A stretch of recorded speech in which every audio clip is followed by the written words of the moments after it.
又到周末吃飯嘅時間，今日食個玉林狗肉煲。冇聽講萬江呢個紫羅蘭酒家咧係萬江人嘅飯堂嚟嘅，所以今日要過嚟試下。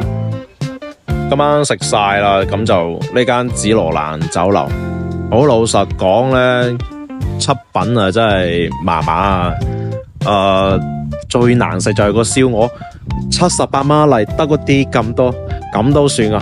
我喺東莞冇食過咁難食噶燒鵝，真係大家可以，即係你如果冇食過難食嘅燒鵝，你真係應該嚟紫羅蘭酒樓嗰度食。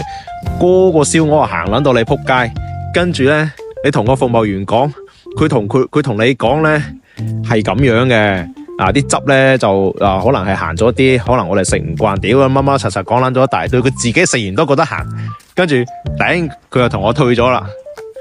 體驗就真係慢慢唔係好啊，真係頂個肺啫。好少食過咁難食嗰啲店噶。我唔係踩佢啊，你可以自己過嚟試下。我建議你過嚟試下嗰隻燒鵝，我保證你，我唔知啊。我真係唔信萬江啲人係食咁鹹啊。我唔信啊。但係佢話佢呢邊係咁喎，我有萬江人可以同我講，你咁中意食嗰啲鹹嘅燒鵝啊？咁鹹嘅，仲話好食喎？我唔知啊。下次我真係唔嚟啊，真係你唔揀啊，可以過嚟自己試試啦。我冇黑佢啊，真係冇黑佢，憑良心講，你自己過嚟試試。